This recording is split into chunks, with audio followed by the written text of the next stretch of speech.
Hey, good morning, everybody. Here we are.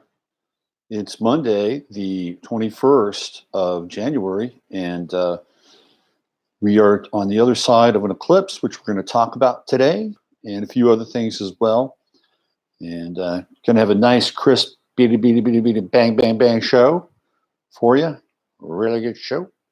And try to get out of here by about 9:45 local time because got a big day ahead of me. Got some appointments I have to make and,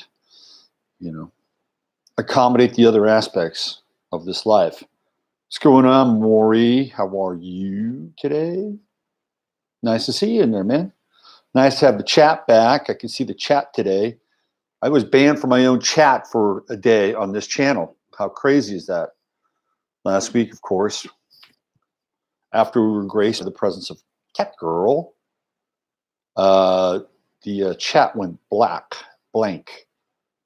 It imploded into a black hole, and I couldn't see anybody. Although there were people that were commenting on the chat, even though I wasn't there, able to see it. So I'm just going to kind of hang out for a little bit here. The full moon, the eclipse, that energy started on Saturday, and my cat started to go batshit crazy on Saturday. By the way, I went out and looked at the eclipse last night. It was not red. It was not red. Hey, Joe. Good day, y'all. Good day, Joe. It was not. It was a blue. I saw a blue hue around the moon. I did not see the red. I did see the shadow. Eclipses are very cool. I remember the first one I saw as a kid. I was very excited about it. Excited about the eclipse. But my cat started to go nuts on Saturday. They're running around going crazy. I said, what's going on here? Why are my cats acting the fool? And I realized that it was the eclipse, and they were started to bang into the eclipse energy. Seemed reddish to me here. Maury took it last night, posted my wall. I didn't see the red. Maybe I don't know. Maybe I'm colorblind. Glad you guys saw the blood moon. Good morning, Ani and Robin. How are you today? Yeah, I don't know. I don't know what's going on in my eyes. It was definitely not red for me. But if it was red for you, that's good. Because maybe I'm living in an alternate universe. Maybe the Mandela effect has affected the moon, and I saw blue moon eclipse. You guys saw a red moon eclipse. The Pats and the Chiefs were awesome last night. There was magic on the field. Watch eclipse last night. It was very red. Okay, well, maybe I just didn't catch it at the right time. Maybe that was my issue. I saw a little blue hue. It was red in Denver. Yeah. I'm living somewhere else. I'm living on a different planet. I don't know where you guys are living. I'm living on a different planet. I have to explore this more. So I'm going to get into the football game. So it's the Patriots and the Rams who are going to be playing in the Super Bowl, which is also known as the Superb Owl. Okay. Funny about that football game, I spent the whole time in two different Zoom conversations all the time. Both games were played. Wow. You were two different Zoom rooms and the game is on. More, you were leaping between worlds. Lucia says it was red in Denver. Yeah, I don't know. Apparently it was red.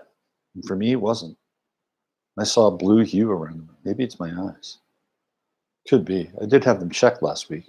I'm not colorblind. I use some other issues, but I'm not colorblind. So, of course, we have the Rams playing when Mars is in Aries, the sign of the ram, and that sort of played out, didn't it? And they're going to the Super Bowl. Now, if you saw the game, there was a call at the end of the game that was completely and utterly egregious. I have never seen a more blatant miscall in a postseason game since probably when the 49ers played the Ravens in the Super Bowl in New Orleans back in January of 2013. There was a big miscall, big call at the end of the game where Michael Crabtree got mugged by the Baltimore Ravens cornerback, and that was a non-call. Although there's some other things that the 49ers did that probably should have helped them win the game. But yesterday against the Saints and the Rams, it was getting down to the end of the game. The Saints were driving, and some of you who might have watched the game saw not just a pass interference call, but a helmet-to-helmet hit on the Saints wide receiver, Tommy Lee Lewis. It was not a good night for Capricorns in the Saints game, as both Capricorn head coach and quarterback, Sean Payton and Drew Brees, respectively, wound up losing the game. And everybody pretty much agrees that the refs blew the call. Everybody. There's not one person who didn't see the game. So essentially, really what the NFL did is they assured that there will be a team from Los Angeles in the Super Bowl, which means that they will get enormous ratings. Enormous ratings. Now, the Super Bowl is a pretty well-watched event, regardless. But LA has not had a team. The Rams relocated 2 seasons ago. And now they have 2 teams in LA because the Chargers play there now. And, it's a very populated area. It's a huge media market. And people normally will watch the Super Bowl, although Los Angeles being Los Angeles, there are so many other, cool things to do in LA and California that sometimes people don't give a shit about Super Bowls. They're out doing what Californians do, especially in LA. Now, this Super Bowl will be a little bit different because the Rams are in it, thus ensuring that the LA marketplace, which really extends basically from San Luis Obispo all the way down to San Diego, will have viewership. So this is a huge, huge win for the league. And also, I believe the Rams will be playing in their new stadium 2 seasons from now. So the NFL has a very deep invested interest in the Rams being a successful franchise because it's a major media market. And they haven't had a team there in LA for decades. They were playing in St. Louis before they split from St. Louis and went to Los Angeles. But it was an egregious call, and it's one of those calls where you begin to, look, I think football is fixed. I think all sports are fixed. I've talked about this for a long time.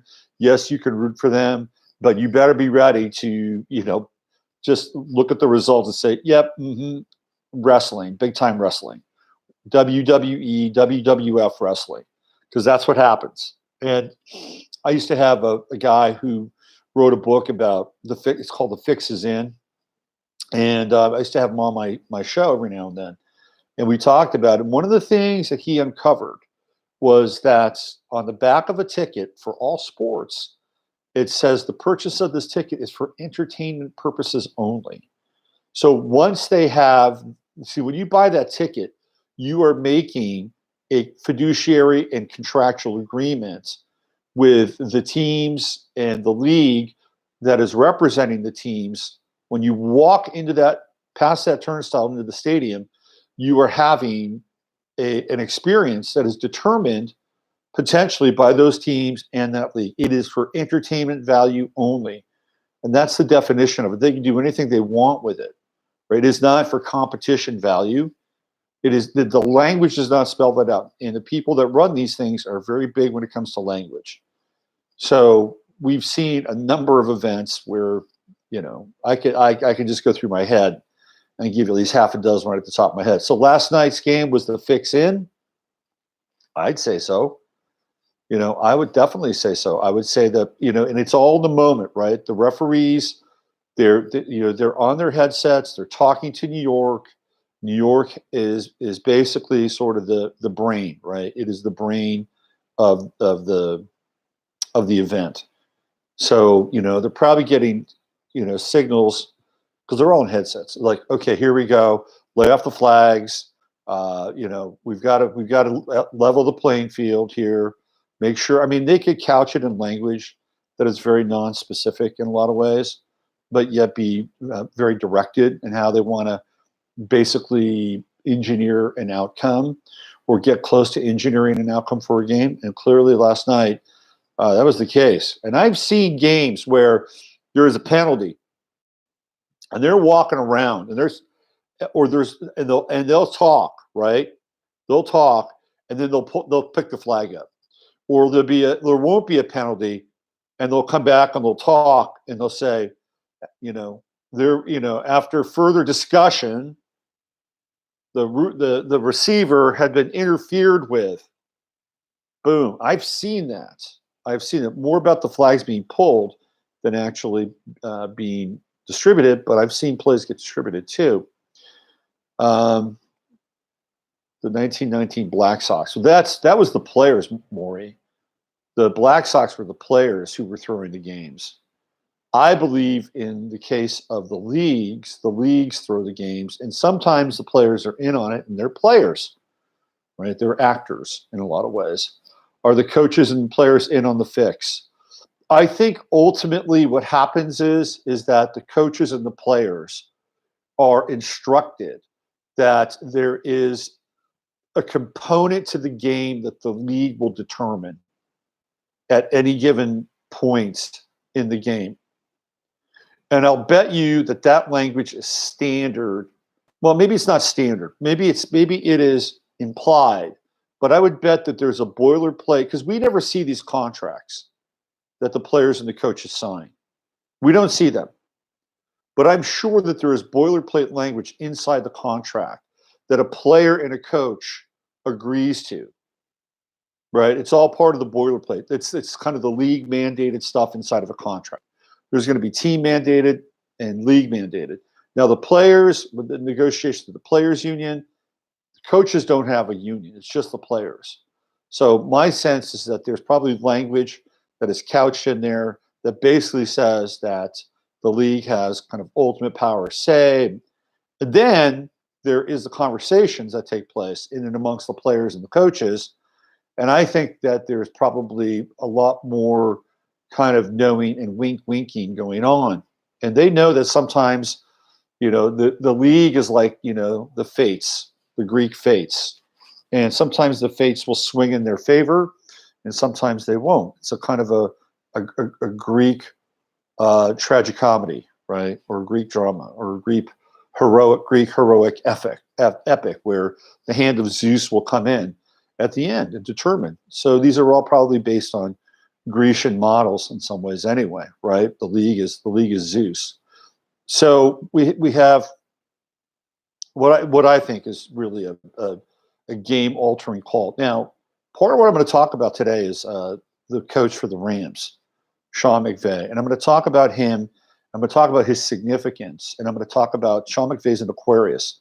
And since we're, really kind of on the second day of Aquarius, since yesterday was the first day, I'm going to talk about Aquarius and the impact that Aquarius has on the culture at large. And I'm going to give you a number of examples of people who are culture changers under the sign of Aquarius. And I'm going to give you one person who I think will likely be the next president of the United States, if not during the next election cycle, but clearly the one after that. And you're going to have to wait on that. And it's not a Republican either, okay? It's based on sort of pattern recognition here. So I want to get back to the games. Of course, we have Tom Brady, who's a Leo, and Tom Brady did what Tom Brady does. He did Tom Brady things at the end of the game. And the Patriots got a few nice little calls there. I would say that game was probably a little better officiated than the one previous to it, because they had to get shit right, because the league was on the hot seat after that completely blown call. And I'd say they got most of it right, although there was one play that kept the drive alive for the Patriots. And that was a phantom, roughing the passer call on Chris Jones. So the Patriots are a very powerful team. And their owner, Robert Kraft, is incredibly powerful as well. Of course, Robert Kraft got the team under rather dubious circumstances. A lot of people don't know how he got the team. Originally, Robert Kraft was the guy that owned the parking lot outside of the stadium. That's how he got in. He was the guy that owned the parking lot. He bought the parking lot. And from being the parking lot guy to being the stadium guy, it's a big deal. What's really interesting is that the Patriots were very close. They had an owner by the name of Victor Kiam, who was, if I'm not mistaken, the guy who had, did he run Gillette or Schick? He was one of the razor blade kings. And he did a really bad job running the team. And he had to offload it. He offloaded it to somebody else who didn't really want the team, but he was there. He was a local guy. And then Kraft came in, and he knew that the Patriots were a distressed property, right? meaning that it was like a Barker. You go in low, and you can rebuild that thing. The Rams were you call them the Rams. The Patriots were this close to moving to St. Louis, this close, and then Bob Kraft, who was basically the guy that ran the parking lot, owned the parking lot, came in and bought the team. And Kraft is very, very influential, very powerful with our best pals over in the Middle East. He spends a lot of time there, a lot of money there. My favorite Bob Kraft story was, I think it was after the first or second Super Bowl that the Patriots won. And he was actually in a meeting with Vladimir Putin. They were like, he's in Russia. And hey, you know. So Putin asked to see Bob Kraft's Super Bowl ring. So Bob Kraft took it off, and Putin put it on his finger, and he never gave it back. He never gave it back. Okay? The Patriots are an arm of the NSA, spying, etc. The Patriots are Zionists. That's what they are. The Patriots are Zionists. I mean, they're neocons. Although the neocons are moving back to the left. We can't call the neocons. You know, the neocons do not like Donald Trump, because Donald Trump apparently does not want to continue the war game. Of course, the neocons are out banging their drum for more war. John Bolton, Mike Pompeo, boom, boom, boom, boom, boom. We've had some issues now in Syria. Of course, those are not due to the fact that ISIS is still right. Anybody can blow up a fucking bomb. I'm sorry. It could be anybody. Anybody. This is the threat of terror. This is the veiled and not so veiled threat, the thousand masks of terror, which terrorism can take on. The terror threat is like the Matrix. It could be anybody at any given moment, right? So now we've got people that, we can't get out of Syria. We can't leave Syria. ISIS is going to, you know. Well, here's the deal. So a lot of people don't like Bashar al-Assad, right? They don't like him. They don't like him. So what's the big deal? What's the big deal? If you don't like him and you're trying, theoretically, because you're not there defending, I mean, let's be clear. The United States is not there to defend Bashar al-Assad, never was to begin with. The war in Syria and ISIS was set up by the Obama administration through Hillary Clinton, and that server was the proxy server that was running. That was the server that was running a proxy war. That's why that server was completely and utterly destroyed. All the files from that server were bleached and drilled, you know, so because that's what was going on there. That's where they ran the operation in Benghazi. The operation in Benghazi was to get weapons, right? They were going to go in. They were going to go in. Well, first of all, they overthrew Libya and Gaddafi because, number one, he was kind of a threat. Number two, he had weapons. They wanted to get the Libyan weapon cache and get them over to their newly created terror force. That was why, to a large extent, Gaddafi fell. That's why they went after him. They wanted to ruin Libya, have no threat in North Africa, and then plunder the weapons cache so they could send it over to northern Syria and the area where we've seen this war go on now for, what is it, 6 or 7 years now? That's what was going on. That is absolutely what was going on. Okay, so they were running that war off of their server. That's how ISIS got started. It's creation. We created it. A lot of you know that. So anyway, but if we really want to get Bashar Assad, if we were really defending that country, shit, we could go in and we could knock these people out easily. But that's not what our role there has been. Our role there has been to somehow, you know, work with the Syria Liberation Army. I almost called them Symbionese Liberation Army. The Syrian Liberation Army, who have basically thrown in the towel at least 3 or 4 times, you know, because they got defeated. But now it's like, okay, we're going to work. But the whole idea is that we're actually probably working with ISIS. We're working with these quote unquote rebel forces. We haven't really defeated shit, to be honest with you. They're still running around there. If anybody's defeated anybody, it's the Russians. So last night during the blood moon, Israel decided that they were going to come in and strafe Damascus. Well, apparently the Syrian air defense, because now they've got the 400 system of the Russian anti-missile defense system, right? So they went in last night and they started to strafe Damascus. So here we go. I'm going to read this to you. This was some of the blood moon action. Okay, this is some of the blood moon action. Syrian air defense, the air defense has successfully fended off an IDF aerial raid targeting the southern part of the country, prevented the strike force from achieving its goals. State media at Damascus reported, citing a military source.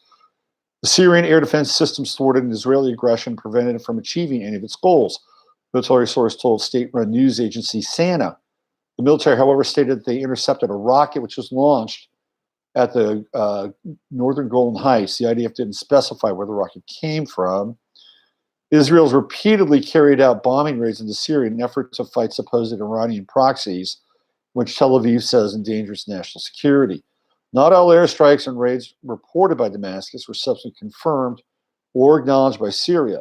Syria has on numerous occasions condemned the raids and called them a flagrant violation of sovereignty. Of course it is. Just last year alone, Israeli jets dropped 2,000 bombs in Syrian territory, targeting alleged Iranian-linked militants. The outgoing chief of the IDF, Gadi Eiskana, told the media earlier this week, Israeli military actions in Syria are blasted by Russia.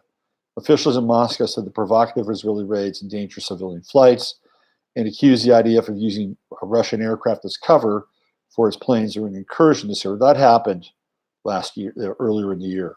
So when I was looking at the chart of Israel, which has its moon in Leo, very close to the midheaven, this eclipse is right off of Israel's moon. And so I thought Israel's going to be involved in something on this blood moon. And sure enough, it was. And they decided to go in and go after these so-called Iranian targets, which make it a very convenient excuse or a very convenient sort of exercise. You know, it's interesting. The Israelis will go in, they'll do this. It's like death from 1,000 cuts. They'll go in, they'll have these airstrikes. They'll go in and have these airstrikes. They'll go in and have these airstrikes. And the whole idea is to not do it all at once. To do it a little at a time, little at a time, little at a time, little at a time, and wear away the infrastructure. So at some point, this is a long game, right? They're playing a long game here. But at some point, they're going to say, okay, well, we've nailed down enough infrastructure. We'll have to start a ground war. You cannot defeat a country without a ground war. It's just people know this. It's part of military strategy. Although there are other versions of war that are very, very effective, which are not necessarily person to person, but clearly there are psychological tactics in warfare that are extremely effective, and that's all part of the game of total dominance.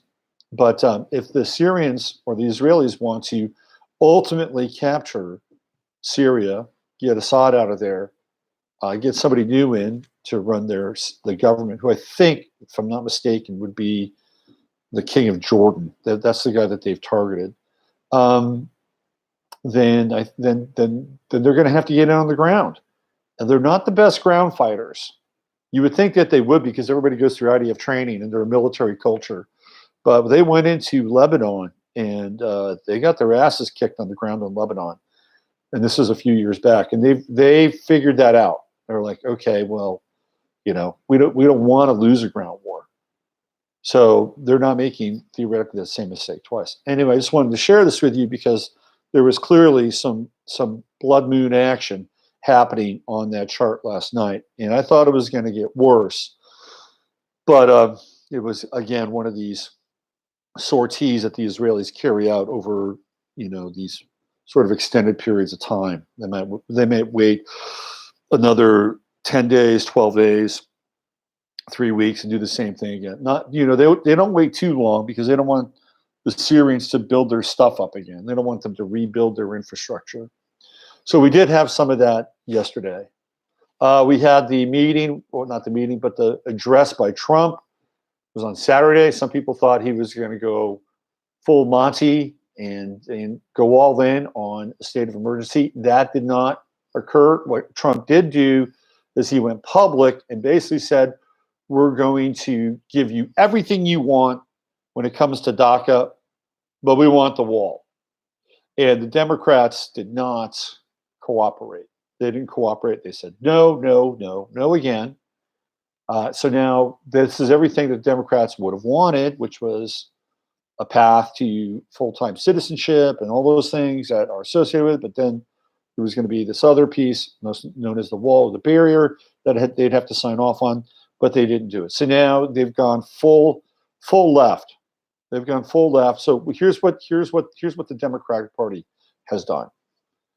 Since the inception of Alexandria Ocasio-Cortez, they are now adopting an even more far left strategy than they have in the past.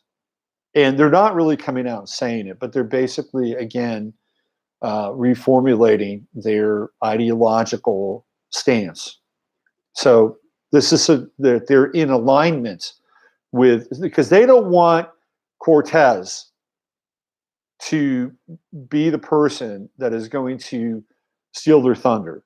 I mean, trust me, Nancy Pelosi, Dianne Feinstein, Chuck Schumer, the old guard of the Democratic Party want to stay in power. They want to stay in control, and they want to control the narrative. And so if their stated programs or goals are in alignment with Ocasio-Cortez's, it's as if Ocasio-Cortez is in alignment with the Democratic Party and not the other way around. So keep that in mind. And I think that that's where they're going with all this. You know, they're not going to be involved in any kind of negotiation. You know, this is my way or the highway. This is one value system, one organizing principle against the other at this point. Now there is no room for compromise anymore. There's no compromise. It's going to be one system or the other, and eventually, I feel like this is going to de-evolve into some form of collapse, civil unrest, and civil war if it continues to go in this direction. And it may not happen next week. It may not happen next month. It may not happen next year. Although next year could be a little crazy, but somewhere down the line, this is just going to continue to accumulate more energy, more psychic power, more loosh, and the next thing you know, we've got a problem on our hands. There was an event that happened over the weekend, which I did not follow very closely, and I'm going to. I don't want to get into it too much because I was busy doing other things.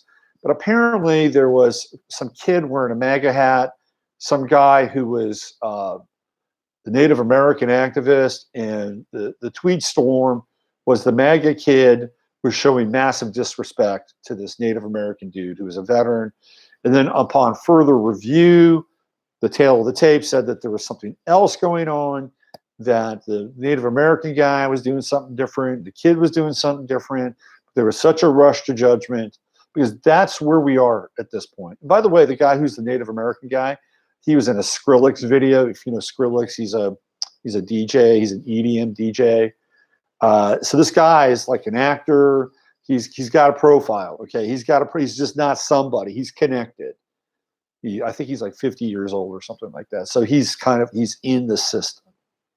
You know, he's an NPC. Nah, he's not an NPC now. He participated. He's a PC.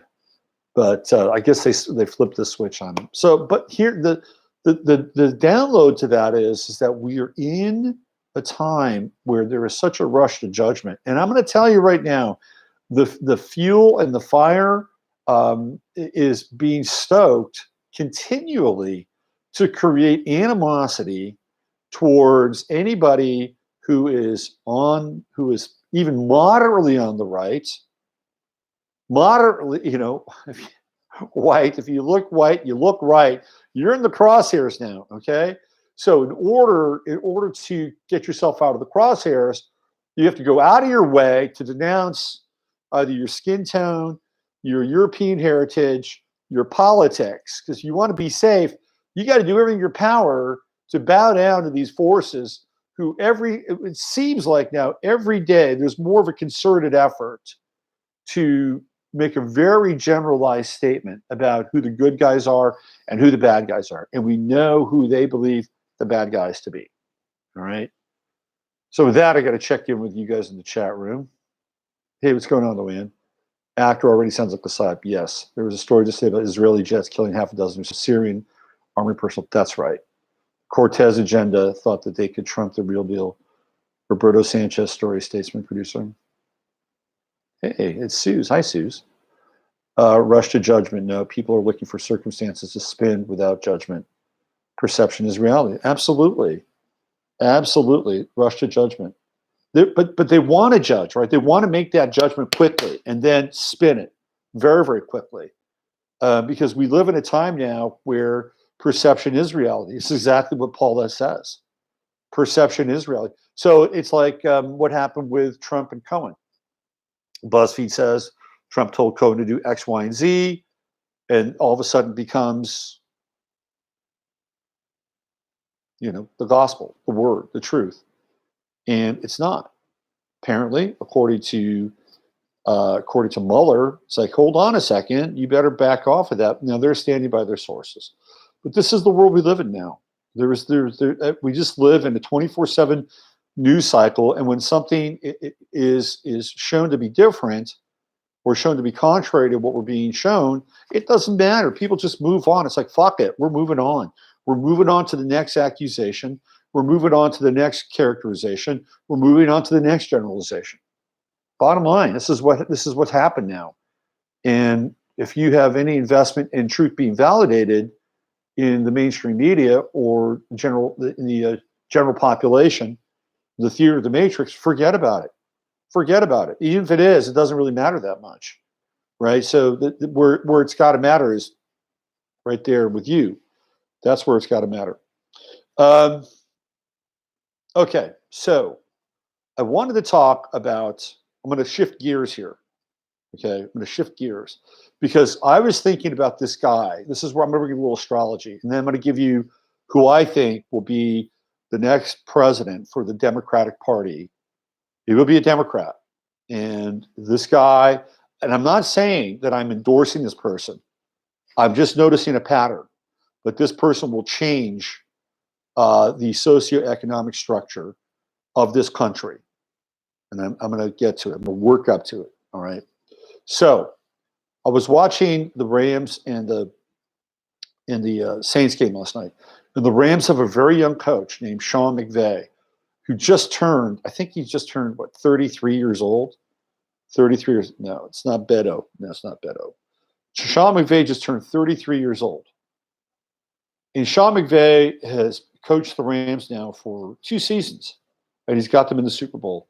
And Sean McVay has had such an impact on pro football, was totally fixed. It was totally fixed. We talked about this, Charles, definitely. Sean McVay had such an impact on pro football, even in his second year, that there were 7 coaches that were hired to fulfill vacancies. Out of those 7 coaches, 5 coaches were under either right at the age of 40, early 40s, or below. And a number of those coaches were either connected to Sean McVay or had some kind of endorsement with Sean McVay. So the league now has looked at what the Rams are doing, what Sean McVay is doing. Very innovative. He's a player's coach. He has the coach. The players don't call him coach. They call him Sean. It's a very Aquarian thing to do. He's removing the hierarchies in terms of coaching and creating kind of this more kind of horizontal experience with football and his team. Okay, so it's even though the game was fixed yesterday, the Rams have been very, very successful. And he's also very smart, which is an Aquarian tool, Aquarian model. So I began to think about this, and I thought, this is what Aquarians do. Aquarians change the culture. The sign of Aquarius and people who embody Aquarius change the culture, for better or worse. I'm not saying it's better. Sometimes it can be worse. So I began to think about this. Who are other people throughout history? And I'm just talking here in the United States. I'm sorry, rest of the world, maybe I'll get to you tomorrow. But in the United States, it was like, who's changed the culture here? Well, what about presidents? Okay, I can name you 3 Aquarian presidents who are probably 3 of the most important presidents in the history of this country. First is Lincoln, okay? Changed the country. The second, Roosevelt changed the country. He basically turned the United States into sort of the kind of taking its first baby steps towards socialism, right? With the New Deal, all the WPA government explodes under Roosevelt. Not only that, but the whole idea of the corporation comes out of the New Deal, because the New Deal was supposed, the corporations were supposed to be very short-lived entities, so they could help, get through a lot of like government red tape, get things that they needed, and help rebuild the country. But once the entity, the corporation, was unleashed, like a corporation was supposed to be a short-term designation. You get corporate status for a brief period of time, and then once your job was complete, you would surrender your corporate status and go back to, your sole ownership or whatever the terminology was at that time. But the people who were running those corporations, it's pretty good. Like this corporate shit. Let's keep it, right? So corporations come out of the New Deal as well, which is interesting because we have big government on steroids, all the work groups, a lot of the stuff that Roosevelt started. Of course, we had a lot of the roads were built during the WPA. So he changed, for better or worse. There were people during Roosevelt's era. Charles Lindbergh hated Roosevelt. He was vehemently opposed to Roosevelt. He was not a fan of Roosevelt. There were a lot of people who thought Roosevelt was a communist, and they're probably right, to be honest with you.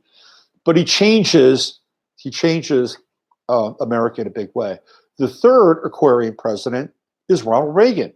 So we have, and we know that Reagan changed the United States, trickle-down economics, for better or worse. The theater with Russia, and the disassembling of the wall and everything that appeared to be on some level, right? So he changed America. Reagan changes America. Roosevelt changes America. Lincoln changes America. Count them, 3 Aquarian presidents. So I thought, well, what about sports? Are there sports figures that have changed America? Absolutely. Look at Babe Ruth. Babe Ruth was an Aquarian. Babe Ruth puts baseball on the map. Babe Ruth becomes this larger-than-life figure. He's like the Paul Bunyan of baseball. He's an Aquarian, okay? What about football? Guy by the name of Jim Brown. Jim Brown played running back for the Cleveland Browns, and he changes the game of football. Jim Brown, in many instances, becomes really kind of the first modern-era player. And not only that, but Jim Brown begins to inject social consciousness into the sport. He's a very unique character. He changes the social landscape, and he changes the game itself. What about basketball? Ever hear of a guy by the name of Michael Jordan? He's an Aquarian. He changes basketball. Before Michael Jordan, there was Magic and Bird. And Magic is a Leo and Bird is a Sag. Michael Jordan makes basketball a global game, global sport. And I'm not lauding Michael Jordan as a person. I think he's got a lot of flaws and a very dark past. But aside from that, he's somebody who changes the game. So now we have 3 players that have absolutely, utterly changed the sporting sort of world. Now, one could make a case that Tiger changed golf. He's a Capricorn. I'm not talking about Tiger, but I'm just talking about the 3 major sports, all right? 3 major sports. So then I said, well, what about film? Are there directors that have changed film, Aquarian directors? And I'm going to give you, right now, some names of directors that have changed film. Now, they may not be the most popular directors. They may not be the most successful directors, but I will tell you that they changed film. First guy that I'm going to bring up is a director by the name of John Ford. John Ford was one of the great directors of the 1930s, 40s, and 50s. And John Ford popularized the Western, but he also was very into storylines and character development. And the way that he shot movies was very different than a lot of his contemporaries. John Ford changed the landscape of American motion pictures. I'll give you some early people. There are two Aquarian directors, one from this country and the other from Russia, who also changed cinema. On the Russian side, Sergei Eisenstein, an Aquarian director, right? The Steps of the Potemkin. This is a guy that changes film. His techniques, subject matter, he's ahead of the game. He changes film. On the American side, it's D.W. Griffith, Birth of a Nation, another game-changing piece of cinema, right? So what we see here is we see people in the film world who change how we perceive movies, how movies can become something very, very different. I'll give you a couple of others. From Italy, probably one of the most influential directors of all time, Federico Fellini, all right, Aquarian. Where does he go with cinema? He turns cinema into a circus of surreality, the theater of the absurd at times. Fellini delves into symbolism and dream imagery in ways that had not been done before. He has a cutting sense of humor. Fellini is a major, major figure in cinematic history. Let me give you another one, a little more contemporary, obviously deeply influenced by Fellini, and that's David Lynch, another Aquarian director. One could make a case that Darren Aronofsky, another Aquarian, has been deeply influenced by somebody like David Lynch. So now we have a number of sort of like a tree, like a directing tree. On the horror side, it's George Romero, who's the director of Night of the Living Dead, a classic cult film which gives birth to a whole genre of low-budget horror films, independent low-budget horror films. Tobe Hooper, who directed the Texas Chainsaw Massacre, not an Aquarian, obviously inspired by George Romero, starts a whole genre of what they call grindcore horror. Not a fan, but I'm telling you, changes cinema. Another person who is kind of in that vein, although I probably, oh, look, Tobe Hooper is. Look at that. He is an Aquarian. I just noticed that. How about that? Tobe Hooper is an Aquarian. There we go. Interesting. Interesting. So he did change cinema as well. Let's see, who else? We have, there was somebody here and here. Oh, yeah. Jim Jarmusch, who I've always liked and has a great sense of humor, is also an Aquarian. Did he change cinema? Maybe. Michael Cimino, the director of the,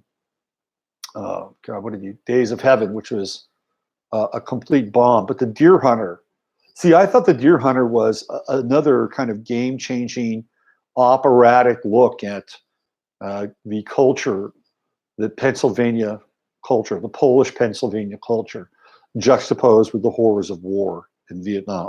The Deer Hunter is one of my favorite movies of all time for a number of reasons. These guys change culture. I could go on. We got Milos Forman, Alan Parker, Christopher Guest with his comedies, Michael Mann, another guy who's been involved in some very interesting movies. But there's some giants here, and I'm talking about cinematic giants, people that actually move the yardsticks, move the chains when it comes to film. And there's others, Costa Gavras, who else?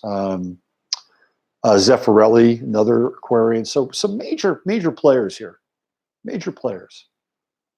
So I'm thinking to myself, if that's the case, if Aquarius does impact culture at a high level, and I believe it does.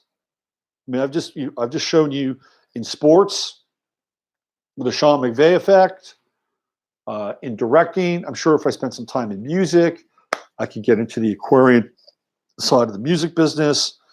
But across the board, presidents, 3 major presidents, game-changing, culture-changing, for better or worse presidents, Aquarians. So I began to think about, well, who is out there who's going to be kind of up, right? They're up for public consumption when it comes to being elected as president. That's an Aquarian.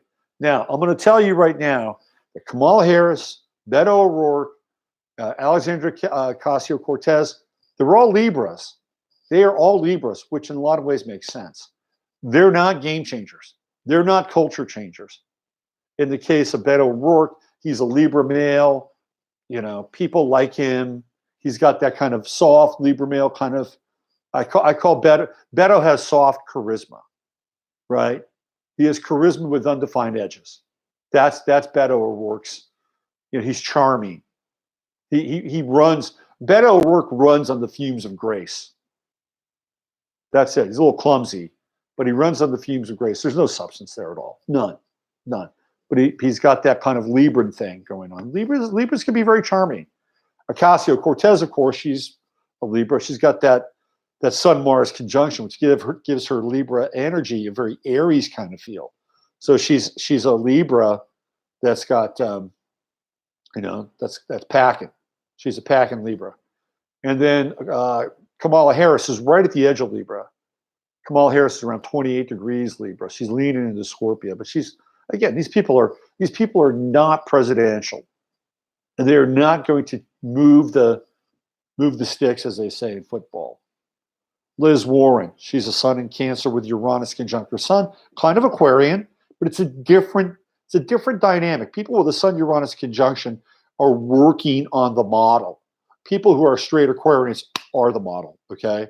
Difference. All right. So that said, who's the person that I think most likely will be the Democratic nominee for President of the United States and be the President of the United States? If not this next election cycle, but the next one. It's Michael Bloomberg. Michael Bloomberg is born on February 14th, which makes him an Aquarian. Number two, Michael Bloomberg has a shitload of cash. Okay, so he's kind of like the Democratic version of Donald Trump. He could fund his own run if he wanted to. And Michael Bloomberg is a dyed-in-the-wool progressive liberal, and I guarantee you, under a Bloomberg leadership or under a Bloomberg presidency, this country will be changed forever. It'll be changed forever. Now, there may be somewhere down the line where things get conflicted or whatever, but if he becomes president, he will be a culture changer. And I'm not advocating Bloomberg. I'm just telling you, based on what I've been able to see here, that this is a guy that will change things, and maybe change things in a way that are not going to be suitable or really all that in alignment with people who want to live in a different kind of country or different kind of world. I think Bloomberg carries the flag in a different direction. But that's so Aquarius, as we sit here on the second day of Aquarius, is a sign that changes culture. So does that mean that we're going to look at the next 30 days where we could see some drastic cultural change? Quite possibly. If you look at the day that we're theoretically celebrating today, this day off, which is Martin Luther King's, this is the day that he gets killed, right? Today. This is Martin Luther King Day, right? In memory of King, is that right? Let me just hold on. Let me just check this out here. Something, a little sketch on my details. Hold on. Well, I think King's an Aquarian, right? Martin Luther King Jr. I got to be up on my shit here. Hold on. He's a Capricorn. So let me just say, January 15th. Oh, assassinated April 4th. My bad. But today is Martin Luther King Day. Even though he's born January 15th, today is Martin Luther King Day. So it's Aquarius. They're assigning Aquarian value to his life in this day. Oh, interesting. Social change, right? Social change. Yeah, I was a little confused because I thought, okay, well, and I wasn't sure he was killed. I thought he was killed in April. So why are we having this moment? Why isn't Martin Luther King on January 15th? Why is it moved into Aquarius? Well, because people know what they're doing with astrology and how astrology is a game changer, and Aquarius itself is a game changer. And oh, by the way, it also starts off Black History Month. So here we go, Martin Luther King Day, the first day really of Aquarius, and not quite yet Black History Month. That'll happen in 9 days. But here we go. Aquarius. I think we're going to see during the next 30 days, I think we'll see some very interesting events in the world at large. Because remember, we just had this eclipse. And the effects of the eclipse, 2.5 weeks before, 2.5 weeks after, and even triggered by another eclipse cycle down the line. So, I think we're going to have some interesting things happening over the course of the next 2 to 3 weeks that could be game changing, because that's just the nature of Aquarius. There's the pattern there. It's inherent in the sign itself. And when I was talking with Clyde Lewis last week, I talked about the year 2025. And it's like, wow, I looked at the chart for 2025 of the planets. It's like, holy shit. That's a really crazy time astrologically with the outer planets. And I was on Henry McCow's website. He's got a post on there now. It's not from today. He's talking about today's talking about the setup of Martin Luther King's death, right? Which there was definitely a setup, and I believe Jesse Jackson was involved in that. Jesse has had a very nice career post MLK. Anyway, but he talks about a book called A Brief History of the Future by a guy by the name of Jacques Attali. He's definitely an illuminist insider. He's 75 years old now. And one of the things that he talks about in his book is the year 2025. It's a very dark book, very, very dark book. But if you read it, it's like you can see exactly what he's talking about. Now, he wrote this book. When did this come out? Came out in 2006, all right? And one of the things he says in the book, he says, a media-dominated culture will create an egocentric populace who will be loyal only to themselves. Is that not happening? Is that not happening? And he also says, in the future, people will no longer bond and create families. The couple will no longer be the principal base for life and sexuality. People will prefer to choose in full transparency polygamous or polyandrous loves. The driving force of this trend is technology that frees youth from parental control. The first was the radio, which allowed the young to dance outside the ballrooms and therefore free of parental supervision, liberating sexuality, opening them to all kinds of music, from jazz to rock, and thus announcing a new century into a world of consumption, of desire, and of rebellion. I would agree with that. Here, remember now, this is in 2006. He says this. He says, it's about the future, okay? About the future. Even our washing machines will be conspiring against us. While the packaging of food products, clothing, vehicles, and household goods will become communicative. Now, we're talking about the Internet of Things now. We're talking about 5G as the spine of the Internet of Things. Jacques Attali knew this. He knew what was coming. He knew that the Internet of Things was coming. And then he says, we will live with untrustworthy robots. Domestic robots will become universal in daily life. They too will be constantly connected to high output grids in nomadic ubiquity. They will function as domestic help, as aides for the handicapped or aged, as workers, and as members of security forces. In particular, they will become watchers. All our data will be collected by public and private security firms. The main form of surveillance will be portable entertainment devices. How about that? He says the unique nomadic object will be permanently traceable. All the data it contains, including images of everyone's daily life, will be stored and sold to specialist businesses and to public and private police. So he says by 2050, these machines will have evolved into what Attali calls self-surveillance machines that will allow everyone to monitor his own compliance with norms. We will monitor our consumption of water, energy, and raw materials. We'll even have the opportunity to measure permanently or periodically the parameters of our own body. Electronic bugs worn subcutaneously will ceaselessly register heartbeat, blood pressure, and cholesterol. Microprocessors connected to various organs will watch their functioning as compared to the norms.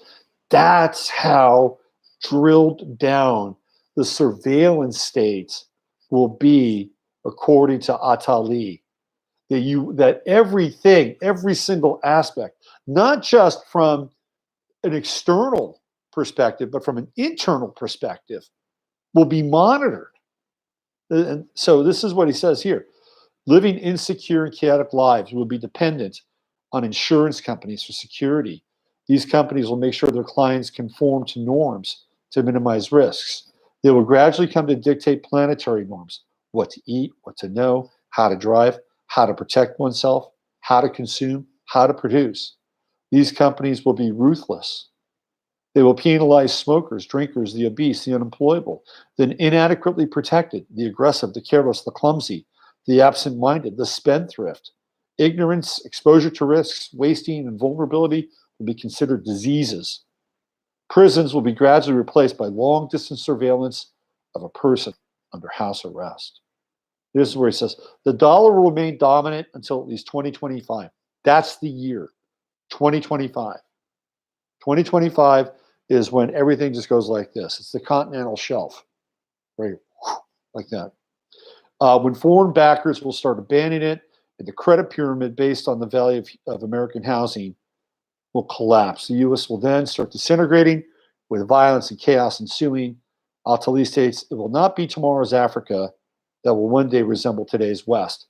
That's where that movie, The Black Panther, comes in, right? That's predictive programming, The Black Panther. But the whole West that could tomorrow evoke today's Africa, the U.S. will then have to redesign its government to regain control. The United States could become a Scandinavian-style social democracy. That would be the Bloomberg model, by the way, or dictatorship, and even one, perhaps, the one after the other. It would not be the first time such a surprise occurred. The first leader to apply the principles required to emerge from the crisis of the last oppression was Mussolini. The second was Hitler. Roosevelt only came third. So as chaos and violence engulf the world, Christianity and Islam will strengthen.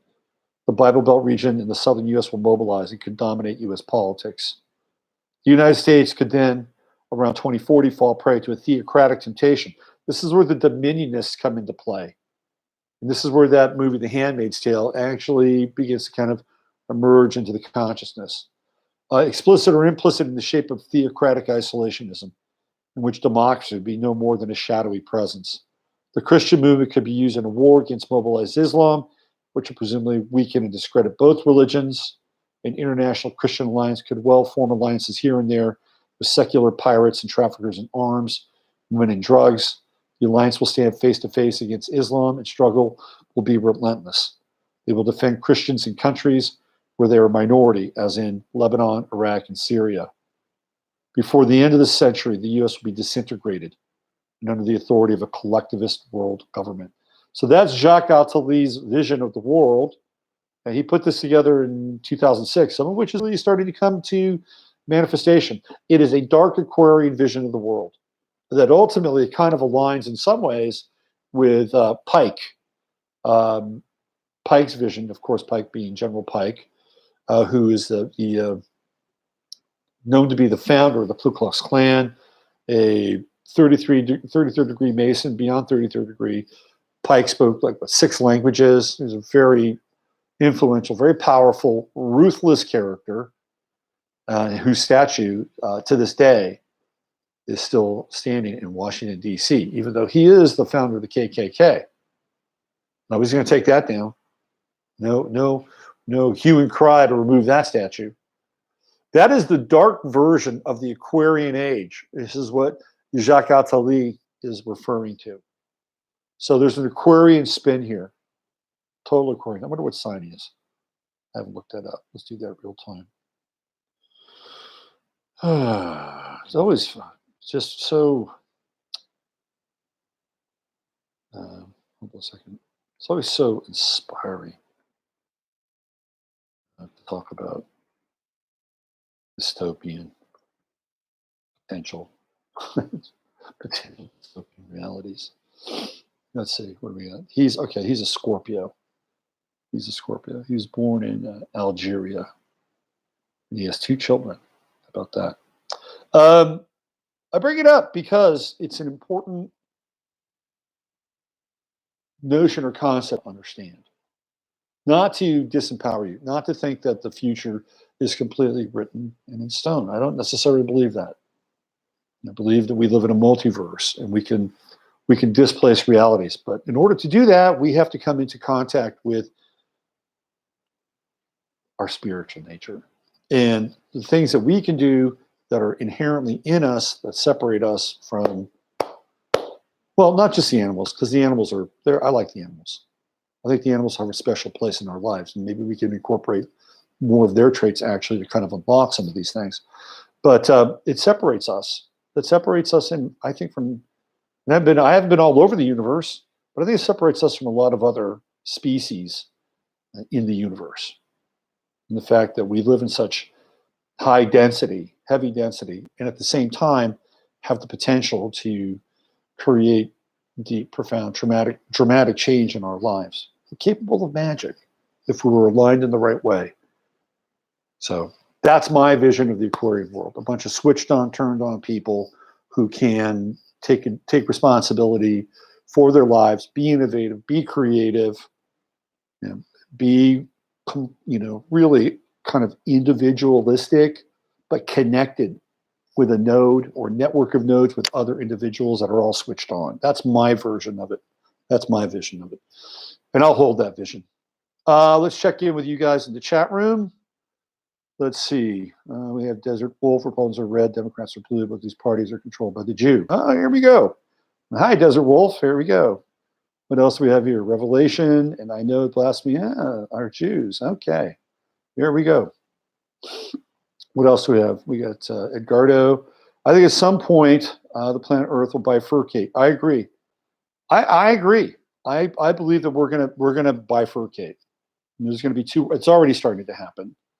Uranus in Gemini in the future is an indication of that.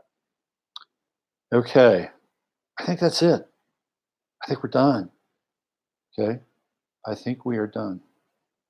Robert, are you agreeing the details of Dr. Bill Deagle? Only he has specific. You know more about Deagle than I do.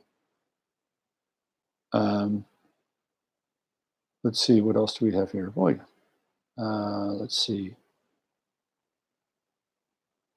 Yeah, interesting stuff. Okay, I'm out of here.